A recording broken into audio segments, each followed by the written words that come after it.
6:42 waktu Indonesia Barat, dan rekan Dakta kita akan masuk dalam ulasan media pagi hari ini. Kami bersama dengan wartawan senior sekaligus penulis buku autobiografi Cahya Gunawan. Ulasan media. Assalamualaikum Pak Cahya. Waalaikumsalam warahmatullahi wabarakatuh. Selamat pagi Mbak Siva. Selamat pagi. Hari ini DPR RI akan menggelar rapat paripurna mengesahkan persetujuan atas calon Panglima TNI Jenderal Andika Perkasa. Nah, memang Pak Cahya sudah melihat bahwa pada akhirnya DPR akan menyetujui penunjukan Andika Perkasa sebagai Panglima TNI ini, Pak. Ya, betul Mbak Siva. Jadi pada hari Sabtu kemarin, Komisi 1 DPR sudah melakukan fit and proper test dan semua anggota DPR sudah menyatakan persetujuan atas pengajuan pencalonan Panglima TNI yang diajukan oleh Presiden Jokowi. Dan hari ini nampaknya sidang paripurna DPR hanya tinggal mengetok palu saja.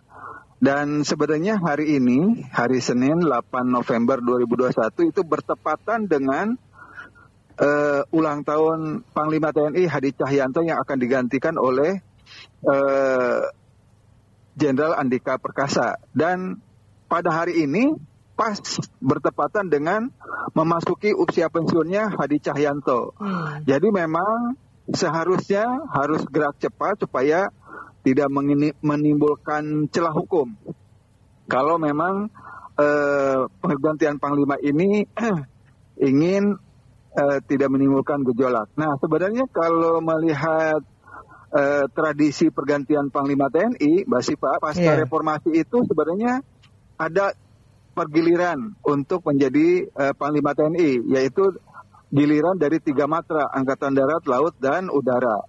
Nah, ini seharusnya kali ini Panglima TNI itu dijabat oleh Kasal Yudo Margono dari Angkatan Laut. Tapi karena berbagai pertimbangan politik dan lobi-lobi di antara elit kekuasaan, terutama antara Presiden Jokowi dengan Ketua Umum Megawati dan juga mungkin mertua dari Andika Perkasa, yaitu Jenderal Purnawirawan Hendro Priyono, sehingga akhirnya Presiden Jokowi memutuskan untuk mengajukan Jenderal Andika Perkasa sebagai Panglima TNI. Nah, ini sebenarnya Mbak Siva, kalau melihat track record dari Jenderal Andika ini, sebenarnya beliau adalah salah satu prajurit TNI yang termasuk cemerlang dan pintar.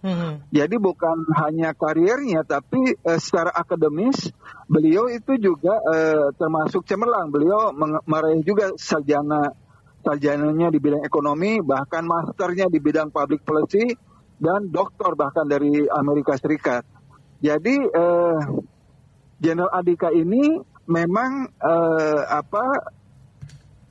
karir militernya cemerlang, dan dia sekarang menapaki puncak karirnya menjelang 1 tahun menjelang pensiun dari dunia militer. Artinya beliau kan lahir pada tanggal 20 Desember ya, bulan Desember tahun 64, sehingga pada tahun depan beliau sudah berusia 58 tahun.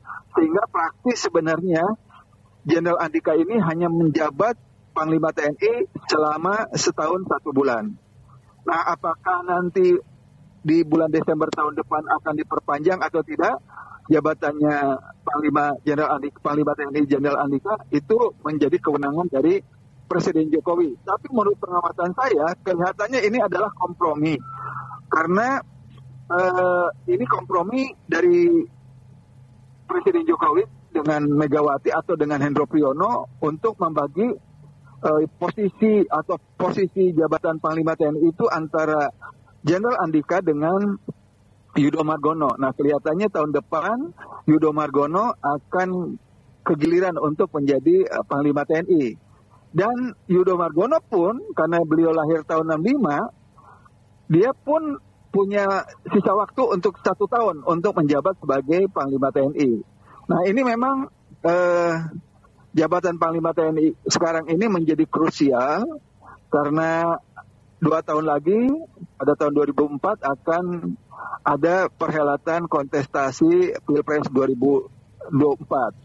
Nah, ini dalam pembicaraan di kalangan terbatas, ini diperkirakan setelah pensiun dari Panglima TNI, Jenderal Andika Perkasa diperkirakan akan maju sebagai calon presiden pada tahun 2024. Nah, nampaknya kelihatannya beliau lebih bersenyawa dengan partai penguasa sekarang yaitu PDIP. Dan kemungkinan kalau menurut beberapa kalangan terbatas, Jenderal Andika ini akan dipasangkan dengan kemungkinan dengan Puan Maharani, yang itu semua akan merubah peta politik selama ini, karena selama ini kan dalam percaturan politik nasional, Puan Maharani dia akan dipersiapkan untuk digandengkan dengan Prabowo Subianto. Tapi seiring dengan perkembangan politik yang terjadi, terutama di kalangan dunia militer,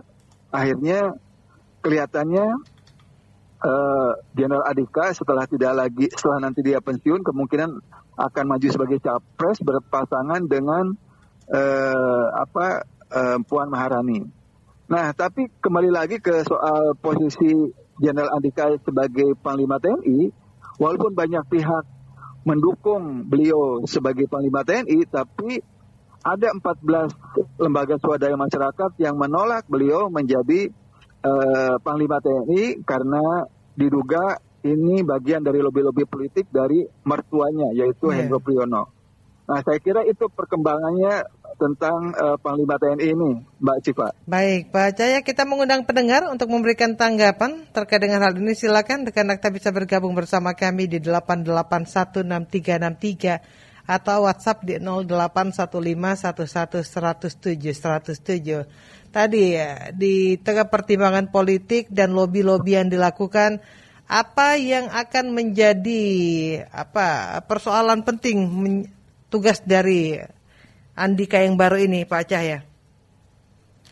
Kemarin pada saat fit and proper test di Komisi 1 DPR, Andika Perkasa mengatakan bahwa TNI adalah kita. Nah, saya kira pernyataan ini agak menyejukkan karena memang pada dasarnya TNI adalah rakyat adalah TNI. Jadi jangan sampai ada lagi pernyataan-pernyataan yang ingin memisahkan TNI dari rakyat. Jadi saya kira kalau pernyataan Jenderal Andika ini bahwa TNI itu bagian dari kita, berarti kita ini rakyat gitu kan. Jadi bukan bukan milik golongan tertentu. Jadi sekali lagi bahwa TNI itu berpihaknya kepada rakyat gitu. Jadi misalnya dalam kasus Brigjen Junior Tumilar gitu. Nah, itu harus disikapi dengan cara bijaksana karena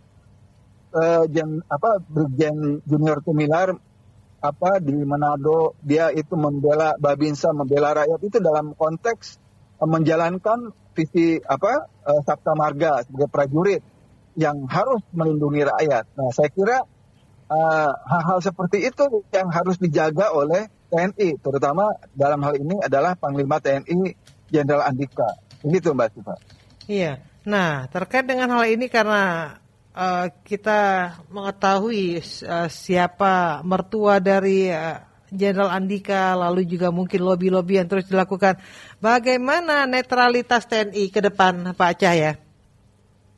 Nah, saya kira memang karena amanat reformasi itu adalah bahwa dui fungsi ABRI sudah dihapuskan, maka TNI harus menjadi harus profesional, harus menjadi alat negara. Jadi yang menjaga NKRI dari menjaga secara keamanan ya, artinya wilayah-wilayah perbatasan, menjaga serangan dari musuh. Nah, itulah sebenarnya tugas utama TNI. Jangan sampai tugas-tugas keamanan ini justru diambil alih oleh pihak kepolisian. Karena polisi itu kaitannya adalah penegakan hukum. Jadi yang bertugas menjaga negara dari sisi keamanan adalah TNI gitu. Jangan sampai ini overlap gitu. Nah, ini harus dikembalikan lagi tugas dan fungsi dari TNI ini. Jangan sampai overlap antara TNI tugas TNI dengan polisi gitu. Nah kita lihat misalnya seperti di Papua. Nah ini kan ada yang sekarang ini banyak kegiatan kriminal bersenjata, kelompok kriminal bersenjata di Papua PKB, itu kan banyak menelan korban dari prajurit TNI. Bahkan seorang jenderal bintang 1 menjadi korban juga di sana akibat penembakan dari kelompok kriminal bersenjata. Nah hal-hal seperti ini harus kembali lagi menjadi pusat perhatian dari Panglima TNI. Di samping tentu saja kelengkapan alutsista ya, persenjataan itu harus tetap diperbarui untuk mengantisipasi perkembangan zaman. Begitu Mbak Siva. Iya. Jadi model-model pendekatan seperti apa yang ke depan harus dilakukan oleh TNI Jenderal Andika yang baru ini tentang Papua, lalu juga KKB, persoalan-persoalan perbatasan yang nampaknya juga masih menjadi PR yang cukup panjang bagi Andika Perkasa, Pak?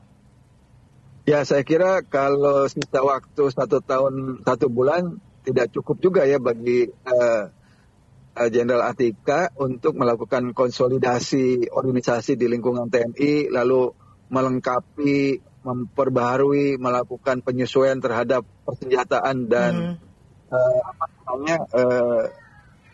persenjataan yang dimiliki TNI. Ini tentu membutuhkan waktu panjang, tapi setidaknya Jenderal Andika harus memulai dengan melakukan modernisasi terhadap persenjataan yang ada maupun terhadap tentang peran penting penekanan kepada para prajurit tentang penekanan terhadap penjagaan terhadap negara kesatuan Republik Indonesia. Nah, saya kira itu Mbak Siva. Jadi tugas berat, tugas utama yang diemban oleh Jenderal Andika adalah pertama, bagaimana memulihkan semangat dari para prajurit untuk cinta terhadap membela tanah air. Itu sudah pasti ya, sesuai dengan Sabta Marga. Tapi yang penting adalah di lapangan bagaimana dia bisa menghadapi musuh dari dalam maupun dari luar gitu. Ancaman, tantangan, hambatan, dan gangguan itu harus bisa didefinisikan lalu dipetakan daerah-daerah mana saja di Indonesia ini yang dianggap rawan. Selain di Papua misalnya, di perbatasan yang lain, di Kalimantan, di Sumatera. Nah ini harus bisa dipetakan oleh Jenderal Andika untuk dicari solusinya agar supaya Indonesia ini betul-betul aman secara fisik gitu ya, tidak ada infiltrasi atau masuknya musuh-musuh dari luar. Ini kan memang sekarang tantangan di zaman modern ini. Serangan itu tidak dalam bentuk fisik, tapi sudah bentuk dunia maya, dalam bentuk penjajahan ekonomi. Nah, sebenarnya itu. Dan ini bukan hanya tugas TNI sebenarnya, ini tugas bersama, tugas negara dan rakyat Indonesia. Saya kira itu, Mbak Tika. Baik, Pak Cahya, terima kasih sudah berbincang bersama dengan Dakta pagi ini. Sama-sama, Mbak Siva. Assalamualaikum warahmatullahi wabarakatuh. Waalaikumsalam warahmatullahi wabarakatuh. Ulasan Media. Wartawan senior sekaligus penulis buku autobiografi Cahya Gunawan.